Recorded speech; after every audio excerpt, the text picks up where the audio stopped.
welcome Star Wars fans all across the galaxy. This is Uneducated Star Wars Talk, brought to you by the Uneducated Network. I'm your host, Chris Lambert, and thanks for making me a part of your day.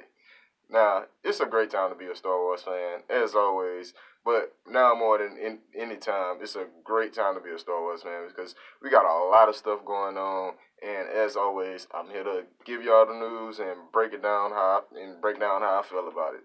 But first, before we get into that, please don't forget to leave a like if you like the video and subscribe to the channel. Really helps the channel out, and we just appreciate it if y'all leaving likes for our content. But let's get to the Star Wars news. And first off, Star Wars Newsnet reported a little bit last week that at not San Diego Comic Con, but at New York Comic Con, it was revealed that a new Thrawn book will be coming. Timothy Zahn will be writing it again, coming back for another Thrawn novel, and that's great news because I love that the first Thrawn novel.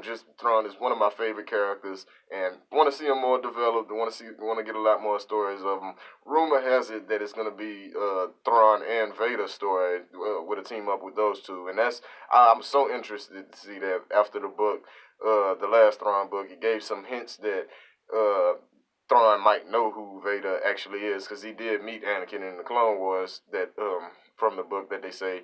And that when he gets in front of Vader and the Emperor, that he feels a familiarity. I'm interested to see does he actually know that's Anakin, and I want to see the different styles of command that these two officers have, because Vader is a commander in the Empire, and he was a great commander during the Clone Wars. So I want to see how he kind of butts heads with Thrawn's tactical thinking and how Thrawn is more of a strategist. I'm interested to see them work together. And on top of the opposing personalities of the two, and I want to see that get together and see how Timothy Zahn decides to write that and how that feels. But also, I think it was earlier today, Ron Howard, director of the Untitled Han Solo, revealed that the movie is actually done with principal photography, and they're done shooting. And he gave us the title, Solo, a Star Wars story. I'm not a big fan of the title. Hopefully the movie's a lot better than the title. I'm not going to gripe too much about the title because there's nothing else that really can be said. It was rumored that this was the title a little while ago, and I didn't want to believe that because I didn't truly like that title then. I still don't like it now, but hopefully the movie is a lot better than the title. But we finally got a title for the Han Solo movie, Solo, a Star Wars story. Let me know in the comments how you feel about the title. Also, let me know in the comments how you feel about the Thrawn and Vader team up, possibly, because that is a rumor, like I said. But let me know in the comments how you feel about that, if that does come to be. But let's get to the big reason why I'm here tonight, and that's to give a recap of Rebels, Season 4, Episodes 1 and 2, Heroes of Mandalore. And all of that, I liked the episodes. I didn't completely love them. It had some stuff like the silly humor, and it just wasn't at Rebels at its best. And Rebels at its best is a pretty high mark to hit because they do it so well when they do it right. But overall, I did like the episode. Not too many negatives with it. It was a story about Sabine going to rescue her father. They have to turn around. Turns out her father wasn't exactly what they planned it to be. So you see Sabine have to adjust her plans, as she was pretty much the leader in the episode, leading the Ghost crew. Not all of the Ghost crew, but Kanan and Ezra, and a list of Mandalorians too. You got to see to be that leader. She was wielding the dark saber, and I didn't care for a lot of the humor in the episodes, and it's not that they had a lot, but some of it just didn't sit well with me. And probably my biggest problem, not really a big problem with the episode, is that it did try to pull the heartstrings, and some people are saying that they liked it and it made them tear up, but the stuff with her and her father didn't really hit to me. It came off as a little stiff to me, actually. And maybe that's because they're Mandalorian, they're this warrior people, and they're not too lovey-dovey, I guess, for what I'm trying to say. And you know what I mean? But I wanted to see I wanted to feel it more when she finally seen her father. It had been so long. But we got Bo-Katan, a great character from the Clone Wars. When Obi-Wan was on Mandalore, we get to see her back in this episode. It was great seeing her. My only thing is she looks almost the exact same. Look like she haven't aged at any. So I guess she's been keeping herself up real well. But it was great to see her back. Sabine actually wants to give up the Darksaber and leadership of Mandalore to her because she feels like she's more deserving of it. She doesn't feel like she deserves it, so at the in episode 1 she turns it down. Sabine keeps leading the team to a weapon that she built back when she was in the Imperial Academy that specifically does targets Mandalorian armor and like vaporizes the people inside of them. And that weapon is kind of scary when you get when you see it done. When what actually did kind of pull my heartstrings, and I think it was in episode 2. They blended them together because I seen them both at the same time. But what actually did pull my heartstrings was when I thought her mother died. When we first got introduced to the weapon, and I thought her mama was dead, and I was pretty sad for her. But turns out her mother wasn't didn't. It was just outside of the range of the weapon, and that was great because yeah, not that I was gonna cry if her mother died or anything, but I was just like, oh, like you know what I mean. It's great seeing Sabine be that leader, and Bo-Katan is actually the touching back on her. She's actually the sister of Satine, Obi-Wan's uh love interest, if you will, that he had for a while, and that was just great to see because we want those connected things, especially with Rebels and the Clone Wars, and possibly in the big screen, possibly just any connective tissue that rewards us fans for watching everything. And even if you don't watch everything, like you didn't have to watch the Clone Wars to see that Bo-Katan was a pretty big character.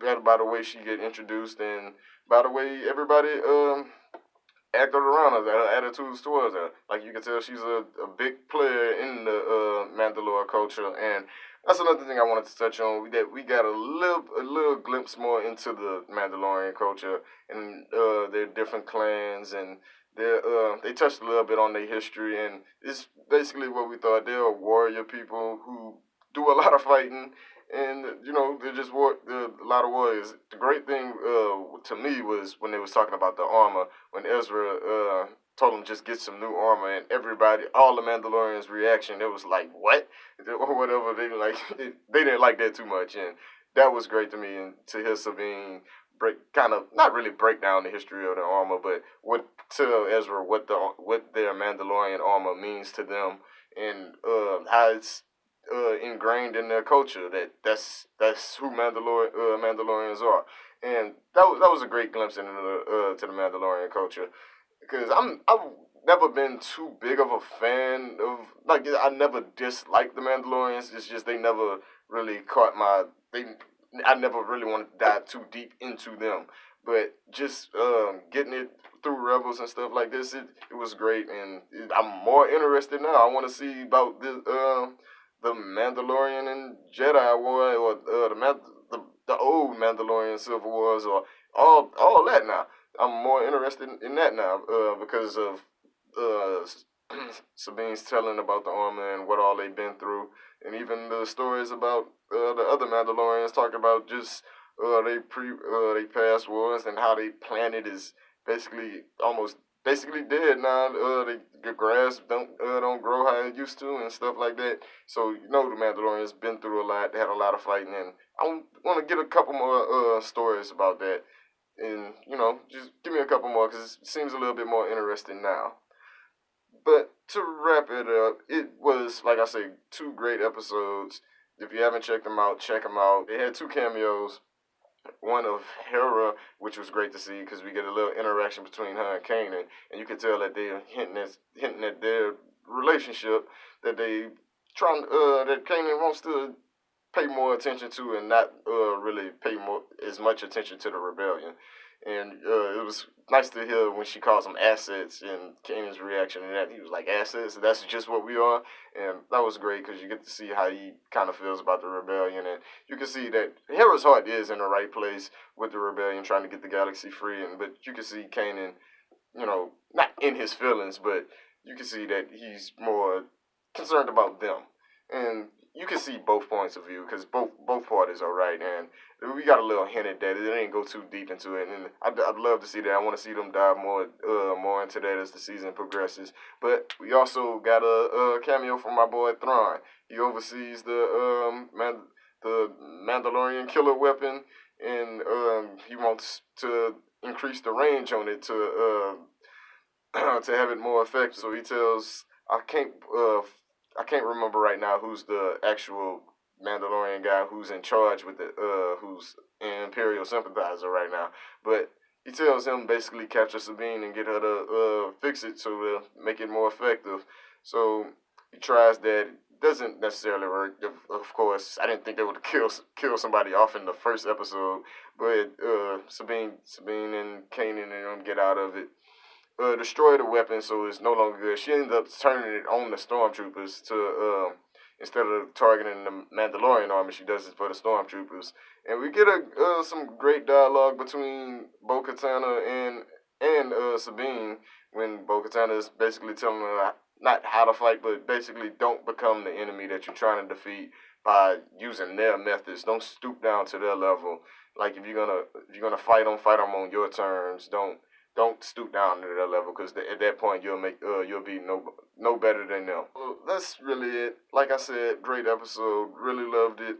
Can't wait for the next episodes of Rebels. Let me know in the comments how you felt. And like always, if you like what you're seeing, press a like and also subscribe to the channel so you get more Star Wars content, sports content, heroes, even gaming with my boy Shelton Woods, and subscribe to the Uneducated Network. Like us on Facebook, Instagram, Twitter, all that good stuff. And until next time, I'm Chris Lambert. Bye bye.